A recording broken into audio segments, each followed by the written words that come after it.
Fala galera, tudo tranquilo? Vamos que vamos. Vamos falar sobre hoje América Latina e as migrações, né? A gente vai estudar um pouquinho sobre as migrações na América Latina. Para isso, a gente precisa recorrer à história, não tem como, né? A gente precisa destacar alguns momentos históricos para a gente entender, né?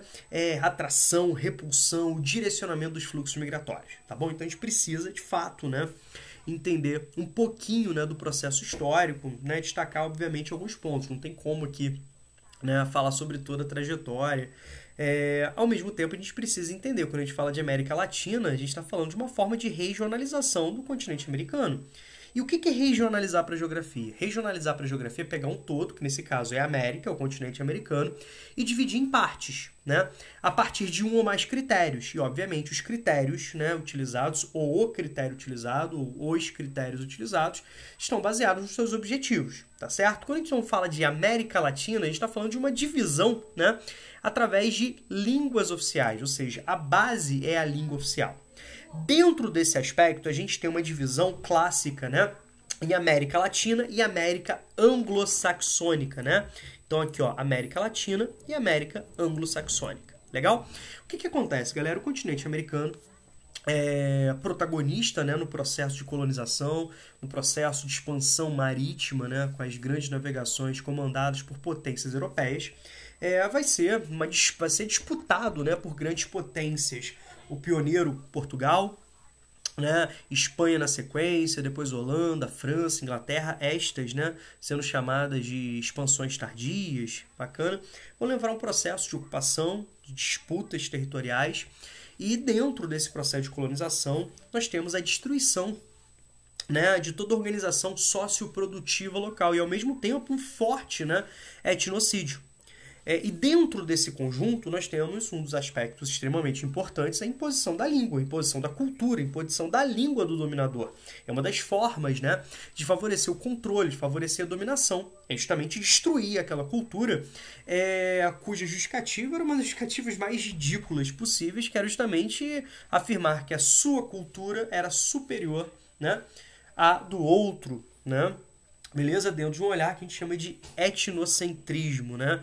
Pegando esse gancho, por isso que nós utilizamos a expressão eurocentrismo, a Europa, né, se apresentando como eixo de imposição cultural dos seus valores sociais, econômicos, bacana? Então, nós temos áreas, né, de forte dominação, de forte controle, de forte imposição, de línguas de origem neolatinas, as línguas românicas, né? A gente está falando aqui sobre o francês, né, o português e o espanhol, né, por exemplo, e a parte, né, de colonização inglesa. Então vocês repararam que isso não é algo rígido, bacana? Então olha só, essa regionalização ela não é rígida. Então é muito comum que você veja mapas, né, pegando a partir do México, né, a América Latina, Estados Unidos e Canadá sendo apresentado como América Anglo-Saxônica. De fato, né, nós temos a língua inglesa sendo praticada no Canadá, é uma das línguas oficiais. Repararam que eu falei que é uma das línguas oficiais. Então, o caso do Canadá é um dos exemplos, né? Nós temos o francês sendo falado em algumas regiões do Canadá, como por exemplo na província de Quebec, desperta inclusive em determinados momentos um sentimento, né, muito forte de independência, de separatismo, né, que acontece no Canadá.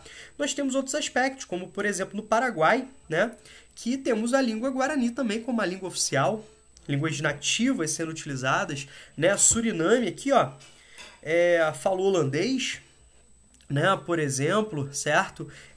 Temos, né, territórios na América Latina onde você tem o inglês sendo falado. Então, isso não é, essa regionalização não é rígida, bacana, mas pegando aqui, né, o Brasil, né, nós temos aqui o grande exemplo de dominação, destruição de etnocídio, genocídio muito forte, a imposição da língua, né, praticamente um percentual muito pequeno ainda das línguas que existiam ainda permanecem, são faladas, né, por um pequeno número de indivíduos, é um genocídio muito forte da população, um pequeno percentual, né, de brasileiros, né, que não falam português, e a gente pode perceber que isso foi extremamente nocivo. não tem nem como calcular, né, o prejuízo que nós tivemos em aspectos culturais, né, em aspectos étnicos, né, para esse processo de destruição, né, praticado, mortes, destruição. Então nós temos aqui a parte, né, cultural, beleza? Então vamos entender esse processo. Vamos falar um pouquinho. Já entendemos a regionalização. Quando a gente fala sobre os antecedentes, né, desse processo, o que a gente precisa entender? Que durante séculos a América Latina foi um local de atração, né? Atração de colonos, né? Atração de migrações forçadas, né? Como, por exemplo, negros africanos que eram trazidos, né, como escravos da África para trabalharem nos mais variados afazeres para atender os interesses coloniais, os interesses, né, locais coloniais, os interesses metropolitanos, visto que o tráfico de escravo dava muito lucro, né? A troca que envolvia a troca por escravos com produtos, né, produzidos aqui na América. Então a gente pode perceber que isso aí foi extremamente importante, né, para a política mercantilista, tá bom? Mas, voltando para cá, o que a gente precisa entender? Que nós temos um processo, né, muito forte de imigração para a América Latina, né? Eu disse para vocês que um dos reflexos disso foi uma grande destruição das culturas nativas, né, da cultura local, uma grande miscelânea, né, cultural que foi sendo estabelecido, uma miscigenação, né, muito forte, étnica, uma miscigenação cultural muito forte, né? Um hibridismo cultural muito forte, e obviamente isso não foi isento de contradições, tá bom? Mesmo, vamos pegar o Brasil como exemplo, mesmo com o processo de independência, mesmo com o processo de abertura dos portos, mesmo com o processo, né, de atração de outras nacionalidades, a gente pode perceber que o Brasil passa a ser, né, um país de atração imigratória, mesmo com aquelas transições relacionadas à introdução do modo de produção capitalista, com uma transição entre a mão de obra, a vinda do imigrante, né, principalmente europeu. Aí você se pergunta, Rômulo, mas poxa, eu entendi isso, né? Principalmente a partir de 1850, com a lei Eusébio de Queiroz, que confirmava a proibição do tráfico intercontinental, né? Eu entendi que aquilo ali desestruturava a lógica, o escravo que sustentava a economia. Então eles trouxeram, né, imigrantes europeus para, né, substituir progressivamente uma mão de obra que se tornava escassa, né, que se tornava cara, né, tornava-se, né, ia reduzindo o fluxo pela proibição do tráfico, mesmo que permanecesse um tráfico interno, um contrabando. Obviamente é um processo de transição que acontece, mas por que o europeu? Eu sei, né? Mas o europeu tá lá em dificuldades, conflitos, guerras, né? Nacionalismos muito, muito fortes, uma política publicitária que aqui, né, tem terra, que tudo dá, país tropical, né? Aquelas famílias de imigrantes vislumbravam um paraíso aqui no Brasil, mas tá, isso tudo eu entendo, mas por que não atrair, então, vizinhos? Então, porque junto com essas necessidades econômicas, também tinha uma imposição de uma política de branqueamento da população. Olha só, muitos defendiam a necessidade de atrair grupos, né, etnias europeias, grupos, nacionalidades europeias, como forma, né, de ir apagando toda uma herança negra, mestiça, indígena, um processo de branqueamento da população. Tá legal? Beleza? E a gente pode perceber que o desenvolvimento de atividades econômicas, né, falamos não somente das atividades agrícolas, mas durante o século XX, por exemplo, o desenvolvimento industrial, nós temos atração de imigrantes, né? O problema é que a partir dos anos 70, a gente pode perceber que grande parte da América Latina deixa de ser tão atrativa e passa a ser muito mais repulsiva pela própria crise, pela própria reestruturação produtiva. Então é importante perceber que desde o período colonial até, né, por volta de 1970, nós tínhamos, né, um grande destino de imigrantes para a América Latina. A gente pode entender isso, tá? Pega no Brasil, por exemplo, né, os anos 70, eles marcam a crise econômica no Brasil. eles marcam, né, a crise da ditadura militar, a crise daquele modelo de desenvolvimento urbano industrial. E com isso, a gente pode perceber que a pobreza, a desigualdade, a miséria gritam muito forte, é uma menor oferta de pós-trabalho, pelo contrário, desemprego elevadíssimo, então deixa de ser menos, né, torna-se ser menos atrativos. Isso aí é importantíssimo entender, tá legal?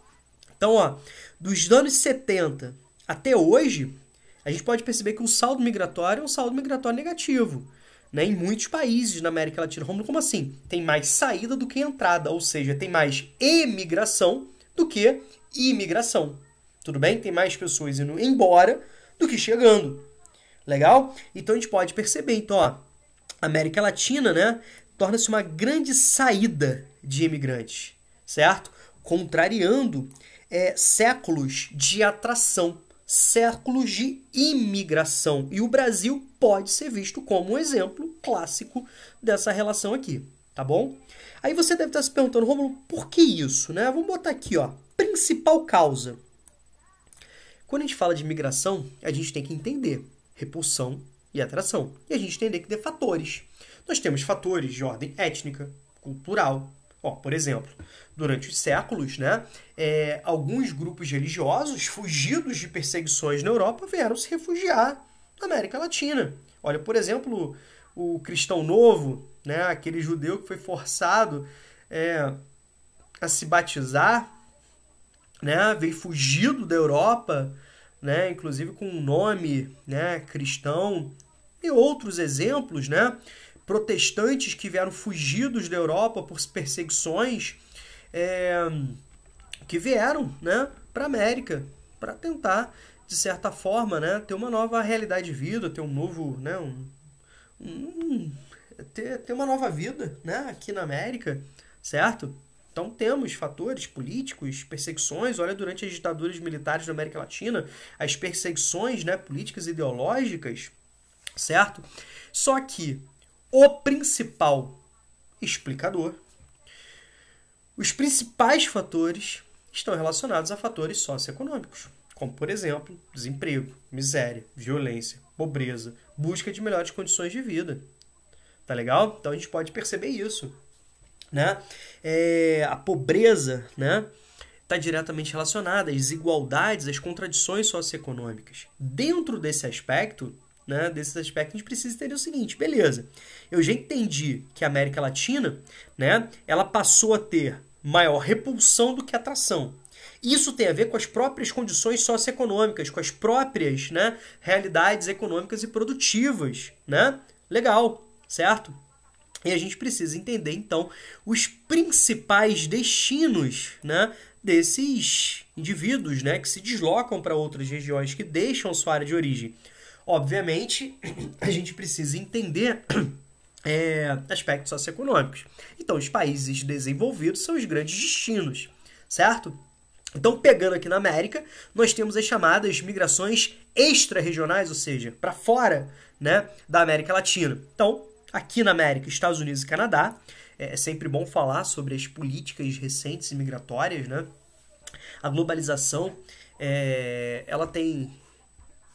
É uma das maiores contradições da globalização para mim, talvez... Né? Para mim é. Uma das maiores contradições é a lógica da migração. Como assim? Nós temos características que convivem em conflito. De um lado, nós temos a busca por abertura de fronteiras, para mercadorias, para capitais, até mesmo para cultura, né? Só que quando a gente fala de imigrante, não é assim que funciona, não. É tapete vermelho para alguns, é tiro, porrada e bomba para outros, né? Romulo, o que você chama de tiro, porrada e bomba? É cerca, é muro, é xenofobia, é preconceito, é burocracia, né?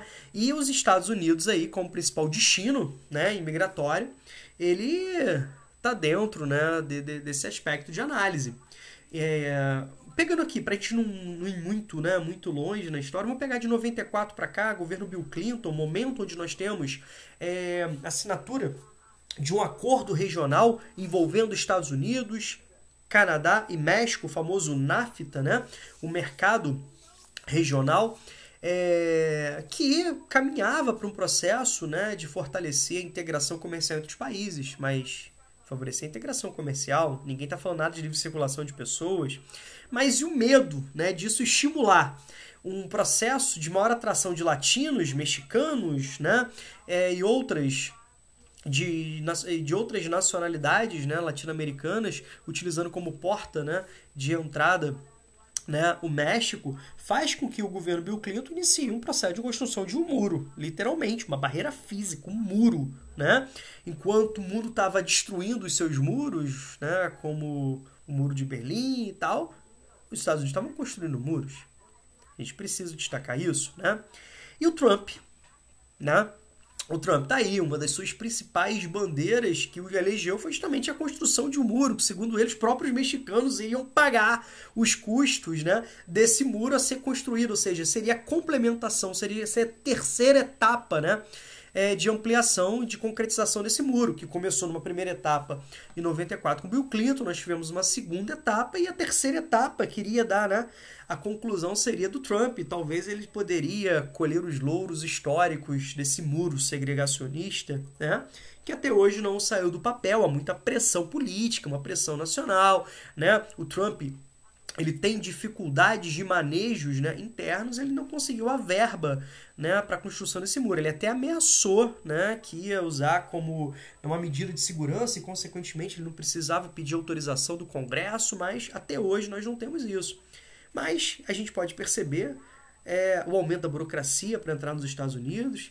Uma das suas primeiras iniciativas enquanto presidente foi justamente proibir algumas nacionalidades de entrarem nos Estados Unidos. O grande destaque aí para países, né, países islâmicos, né, países islâmicos, e a gente pode perceber como a xenofobia, e principalmente a partir de 2001, né, com os atentados aos Estados Unidos, o World Trade Center, Pentágono, um outro avião que caiu, segundo, né, a história antes de atingir a Casa Branca, os símbolos, né, dos poderes dos Estados Unidos, o poder econômico, o poder militar, o poder político, né, o World Trade Center, o poder econômico, o Pentágono, o poder militar, a Casa Branca, que seria um possível alvo, né, o poder político, foram, né, agredidos, né, o World Trade Center, inclusive, né, as duas torres não existem mais. E a partir disso nós temos a doutrina Bush, né, o presidente George W. Bush tinha assumido naquele mesmo ano, em janeiro, e ele lança, né, todo um processo de ofensiva, que foi conhecido como doutrina Bush, ou seja, que vai caracterizar a política externa dos Estados Unidos, de luta contra o terror. E o terror para os Estados Unidos é justamente a luta contra países que financiavam, que domesticavam grupos para os Estados Unidos taxados como terroristas, certo? Identificando redes, né, terroristas. A Al-Qaeda foi apresentada como a responsável pelos ataques, certo? E nós tivemos na sequência a invasão do Afeganistão em 2001, a invasão do Iraque em 2003, alegando-se que Saddam Hussein no Iraque estava desenvolvendo arma de destruição em massa, além de favorecer grupos terroristas, né? O Afeganistão em 2001 por ser a sede, né, o quartel-general da rede, né, Al-Qaeda, comandada pelo saudita Osama Bin Laden, assassinado, né, pelos Estados Unidos alguns anos atrás, por uma força, né, especial militar que culminou no assassinato do Osama Bin Laden. A partir de então a gente pode perceber que nós temos um aumento daquilo que se chama de islamofobia, né? Então a globalização tem isso, né? Se de um lado você tem um hibridismo cultural, culturas se misturando e resultando, né, tendo outro resultado, o resultado que é extremamente diverso, por outro lado você tem a xenofobia. E a islamofobia é um dos grandes exemplos, tá bom? Então, além do Canadá, né, Estados Unidos, nós temos a Europa. Eu queria destacar também um outro ponto, né? A Europa, a partir de 2010, a crise, né, que explode em 2008, avança com força, expande com força na Europa e muitos europeus desempregados, sobretudo os países chamados de PIGs, né? PIGs. Reparem que se eu tirar um I, porco, em inglês, né? Devido à lama da economia, né?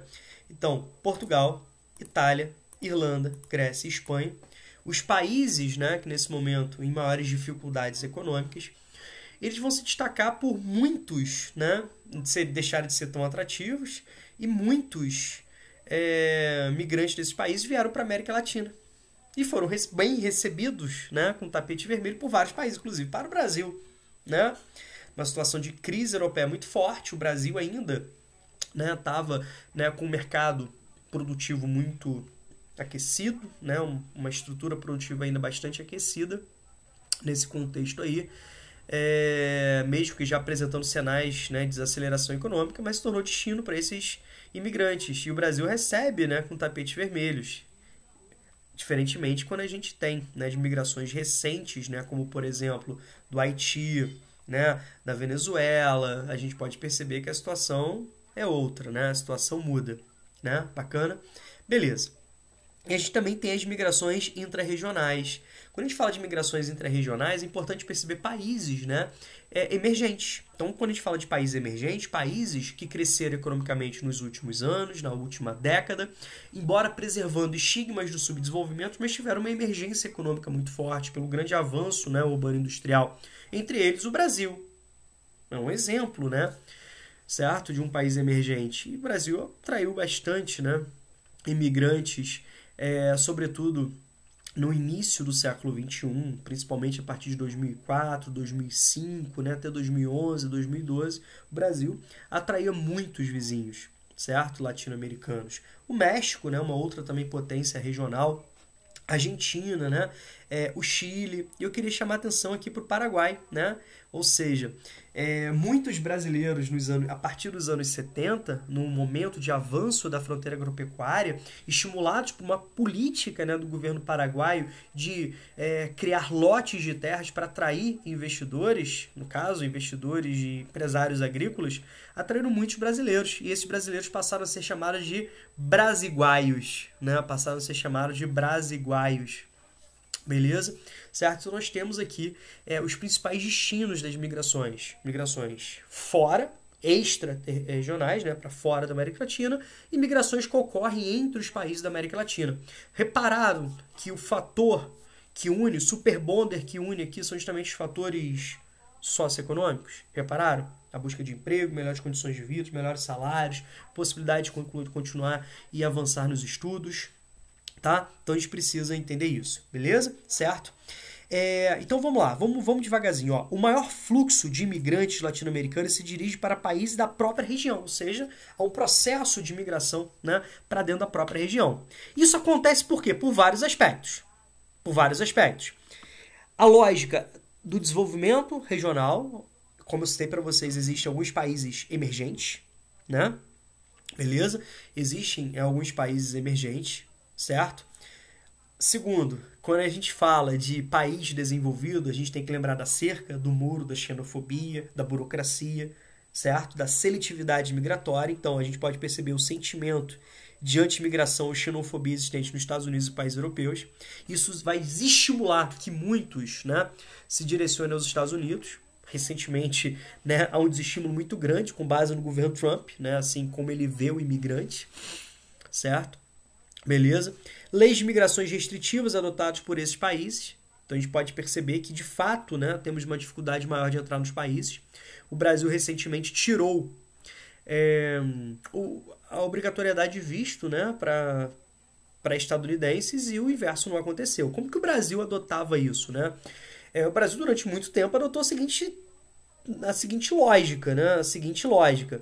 Exige do brasileiro, então eu também vou exigir. Não exige do brasileiro, então eu também não vou exigir. E a gente pode perceber que recentemente essa política, né, foi alterada, tá? Essa política foi alterada. Quando a gente fala um pouquinho, olha só, políticas migratórias na América Latina. Até recentemente, migrantes e imigrantes como questão de segurança nacional. Como que a gente pode entender isso, né? O narcotráfico, a biopirataria, o contrabando, tá legal? Então a gente pode entender, né, que muitas políticas, né, assim, como que a gente, quando eu falo pra você, ó, Paraguai, o que você pensa? Fronteira com o Brasil, contrabando, certo? A gente pode entender isso, né? Nos últimos anos, avanço na legislação, migração como direito humano. Então a gente pode falar, inclusive, os próprios avanços, né, embora muito aquém do ideal, trazidos pelo avanço do Mercosul. Né? Então, exemplos aqui. O Mercosul, né, um bloco que surge, né, no início dos anos 90, incorporando Brasil e Argentina, que eram os grandes idealizadores, já vinham discutindo isso desde os anos 80. O presidente brasileiro da época, o Sarney, o presidente Raul Alfonsín, da Argentina, já negociavam isso, mas a concretização de fato de um bloco, né, só se deu em 1991, com o Tratado de Assunção, a um processo, né, de início aí em 91, 92, tá bom? Mais Paraguai e Uruguai. E a Venezuela, que hoje está, né, tá na geladeira, né, passou a fazer parte também do Mercosul como membros permanentes. Tá legal? Certo? E um dos avanços, né, além da diminuição das barreiras alfandegárias, favorecimento para trocas de comércio, é justamente o deslocamento de pessoas. Então, por exemplo, eu posso me deslocar para a Argentina utilizando apenas minha carteira nacional, minha carteira de identidade. Tá entendendo? Como diminui o processo de burocracia? Né? A legislação torna-se uma legislação mais humana. Perceberam isso? Né? Então, é justamente isso. Durante, né, as várias décadas de ditaduras militares na América Latina, a gente pode perceber que a situação era outra, né? Segurança nacional mesmo. Né? O estrangeiro era visto como nocivo dentro de uma política de nacionalismo, né, muito agressivo, muito extremista, né? Então a gente precisa estar relacionando a isso. Outro aspecto que eu queria chamar a atenção para vocês, né? Eu queria falar o seguinte, olha só, deslocamentos internos e migrações forçadas na América Latina. O que é migração forçada? Migração forçada é que a pessoa é obrigada a sair. Beleza? Por exemplo, quando a gente fala da escravidão, uma migração forçada, uma migração compulsória. Né? Mas não temos mais escravidões hoje, né? Não temos, não sei, é teórico, mas assim, oficialmente nós não temos mais tráfico de escravo, nós não temos mais escravidão, né, na legislação. Mas então existem outros fatores que levam a um processo de migração forçada? Sim. A gente precisa destacar um pouquinho o conceito de refugiado, né? Aqueles migrantes que precisam se deslocar porque eles estão correndo risco de morrer, risco de morte. Eles não têm condições de viver no local da sua origem. Seja por uma pobreza muito extrema, a dificuldade de conseguir emprego, miséria de estruturação produtiva, seja por um golpe militar, com perseguições políticas, perseguições, né, ideológicas, seja por perseguições religiosas, bacana, ou até mesmo, né, para conflitos, guerras, instabilidades locais, bacana, tragédias naturais, né, os migrantes relacionados a terremotos, né, que são obrigados a se deslocarem, né, algum tipo de desastre natural, isso é extremamente importante, né, perceber, beleza? E ao mesmo tempo pela própria lógica de transformação do espaço geográfico, construção de barragens, deslocamento compulsório de pessoas. Olha, por exemplo, uma hidrelétrica, quanto de população que não precisa ser deslocado, inclusive população local. Tá? Então, queria destacar para vocês aqui alguns pontos, né, para a gente poder analisar aqui, né, alguns tópicos interessantes. Ó, crescimento do narcotráfico e violências no campo e nas cidades. Então, a gente pode falar que gera um processo de repulsão muito forte. Quando a gente fala de narcotráfico, a gente precisa entender que é uma situação muito complexa, né, muito complexa. Quando você vê uma arma, né, na mão de uma pessoa, um fuzil, de fabricação estadunidense, de fabricação europeia, você fala, caraca, né? Não foi aquela pessoa que foi lá buscar ou comprar. Não. É um processo de contrabando com o favorecimento de políticos de alta patente, militares de alta patente. Então, quando a gente fala sobre tráfico, aí você pensa, poxa, áreas favelizadas, pobreza. Cara, é mão de obra barata. Eles não são os consumidores, né? Em potencial, a gente precisa entender isso. Né? Onde você não tem um Estado presente, você tem um vazio, esse vazio é ocupado por grupos paramilitares, por milicianos, por traficantes, não importa. O Brasil é um grande exemplo disso, beleza? E tudo isso leva, né, a medo, a perseguições, a receio, a baixa perspectiva que estimula, né, a fuga de pessoas. Perseguições, né, conflitos entre cartéis, conflitos entre facções, Olha, pega, por exemplo, no Brasil, as facções brigando, milícias, né? Grupos de milicianos rivais, grupos de traficantes rivais, traficantes e milicianos brigando, o esvaziamento do poder do Estado. Cara, a população fica à mercê. Ela é obrigada a mudar. Isso gera, inclusive, uma territorialidade, né? Eu não posso visitar meu parente numa área que é dominada por uma outra facção diferente daquela que eu moro, embora nem meus parentes, nem eu tenhamos nenhum tipo de envolvimento, né? Tenhamos nenhum tipo de envolvimento com nenhuma, né? Desses grupos. E isso gera, né, um processo muito forte, tá? A gente precisa levar isso em consideração, tá bom? Um caso que eu queria destacar é a Colômbia, né? Em 1964, né? Nós temos ali a oficialização do surgimento de um grupo revolucionário, né, de orientação socialista. Lembre-se, né, que 64 é após 59, aí você fala, Romulo, obviamente que né, dando uma lógica crescente aí. Mas o que aconteceu em 59? Revolução Cubana. Né? Lembre-se que a gente está falando do contexto de Guerra Fria, de uma grande disputa entre Estados Unidos e União Soviética por áreas de influência, por domínio, por controle, né? E a gente pode perceber que um histórico de exploração, uma grande presença de população pobre e miserável leva a lógica, né, de você tentar mudar de vida. Então, um grande avanço, né, de uma população que buscava, né, mudar de vida. E alguns organizaram-se, né, de forma revolucionária. E aqui nós temos, né, as Farc, as Forças Armadas Revolucionárias da Colômbia, Exército do Povo, formado em 1964, uma guerrilha. Formação de grupos paramilitares, quando eu falo paramilitar porque tem organização, tem hierarquia, né? Utiliza táticas, né, militares, né, de organização, que se apresenta hoje como o maior, né, o mais longo processo revolucionário da América Latina.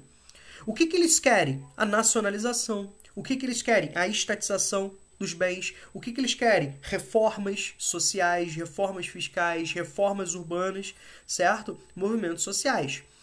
Romulo, mas eu sempre ouvi falar que tem a relação das Farc com, né, o tráfico de drogas. Então, as Farc, elas controlam, né, chegaram a controlar cerca de 40% do território colombiano, hoje não mais, e muitas dessas áreas eram áreas também de plantio, né, de coca, por exemplo, né? Então era áreas onde tem atuação de traficante. Por exemplo, né, você tem áreas